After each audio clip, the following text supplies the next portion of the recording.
I'm Amy Goodman. We begin today's show with an update on Mahmoud Khalil, the Columbia University graduate who helped organize campus protests against Israel's assault on Gaza, and who acted as a negotiator between the administration and the students. He's been detained in Louisiana since ICE arrested him last month. An immigration judge ruled Friday the Trump administration has grounds to deport Khalil for taking part in the protests, despite being a legal permanent resident of the United States. They revoked his green card.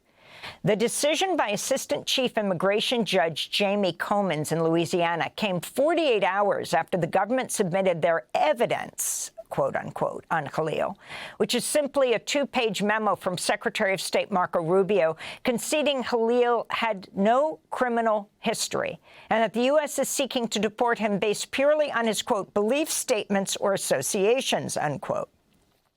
Agreeing with the memo, the judge ruled Khalil's presence in the country posed, quote, potentially serious foreign policy consequences.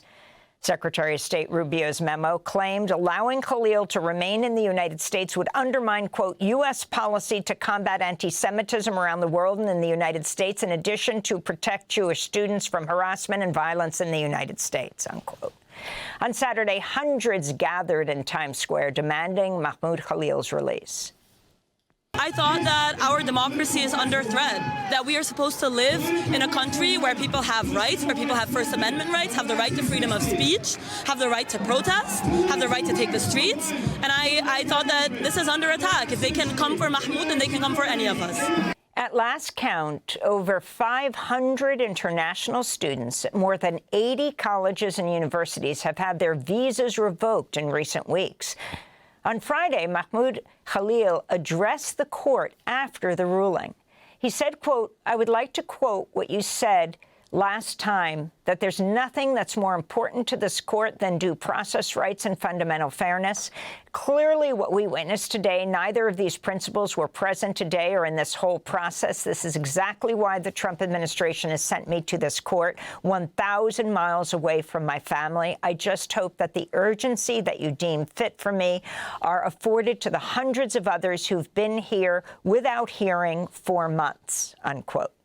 Mahmoud Khalil has separate court cases playing out in two states. The Louisiana case is focused on his deportation order. That's an immigration court. And the New Jersey case is focused on his habeas petition challenging the legality of his detention. That's a federal court.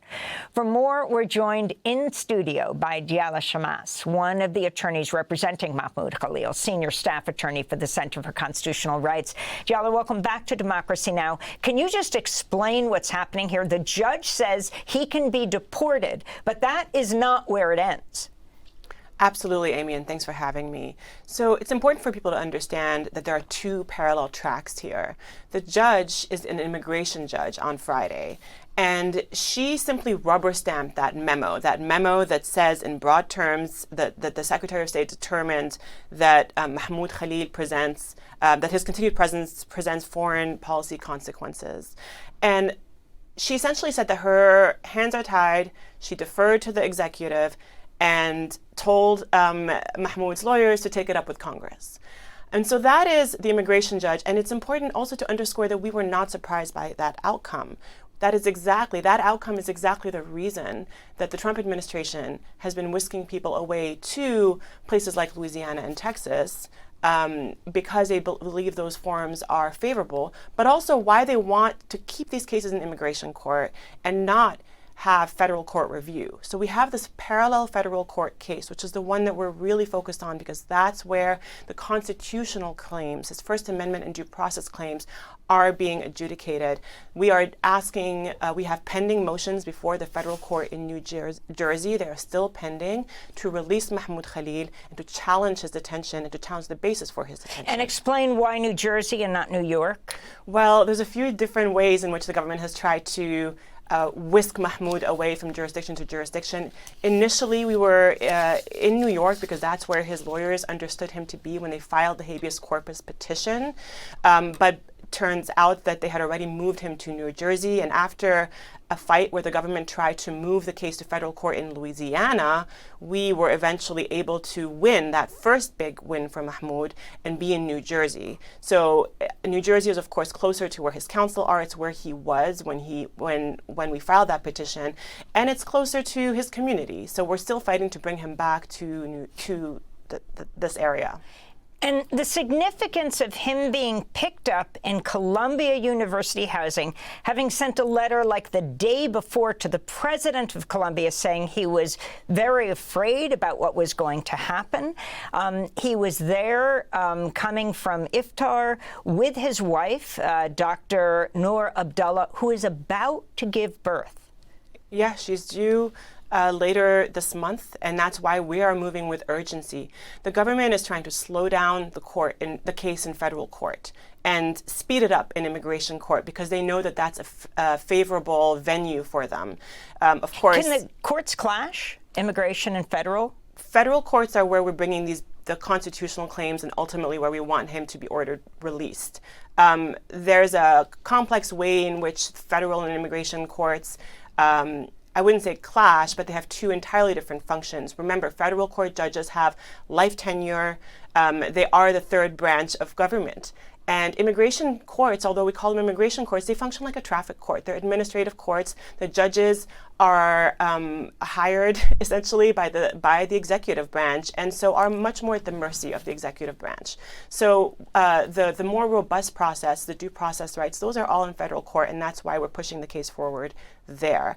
And I know that the headlines that a judge found him deportable have been really scary to many, but people don't need to understand that was not a surprising outcome. Was he in court?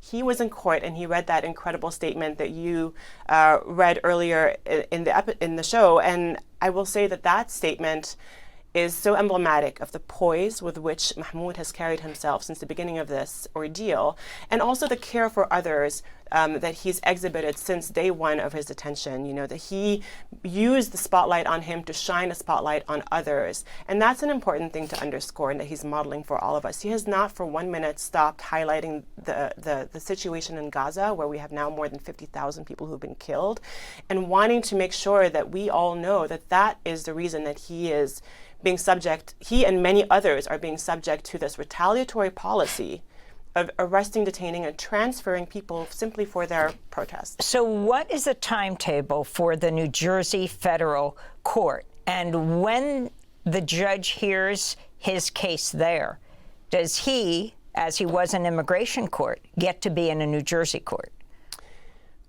We hope so. I mean, the judge in federal court in New Jersey understands the urgency. Right after our Friday hearing in immigration court, the judge called counsel in to federal court and asked for a report back from what happened that day, and also has requested, the transcripts and the details of the hearing. So we're hopeful that he understands the urgency and that he will not allow the Trump administration to bypass the authorities and run roughshod over due process by accelerating the case in immigration court. I wanted to ask you about another case, but before I do, let me just read what Dr. Noor Abdullah had to say. In a statement that was read during Friday's briefing, Mahmoud's wife, Dr. Abdullah, said, quote, "My husband's a political prisoner who's being deprived of his rights because he believes Palestinians deserve equal dignity and freedom. There's nothing the government can say about my husband that can silence this truth." How does that weigh in the court, at the court level? We are bringing fundamental First Amendment challenges, showing that Mahmoud was targeted as part of this retaliatory policy because of his speech. But I'd like to say something, if I may, about this First Amendment point. Oftentimes we talk about the First Amendment as part of the Constitution that's there to protect even the most unpopular opinions, and that even controversial views should be protected. But here with Mahmoud, it's important to underscore that he's actually in the majority. his views, the reasons he's being retaliated against, the reason the Trump administration wants to silence him and many others like him is because they are widely held. The notion that Palestinians in Gaza should not be subject to a genocide, as the International Court of Justice found, the notion that 50,000 people are that we shouldn't be funding and sending weapons to a military that has been targeting civilians and families the way that the Israeli government has been, that is a widely held political view, and there is some gaslighting that this administration is engaging in by suggesting that it is a minority, that is against foreign policy. This is fundamentally because they're afraid of this very popular political movement here in the United States. And that's what Mahmoud has been shining a light on throughout since the beginning that he's of his having the spotlight.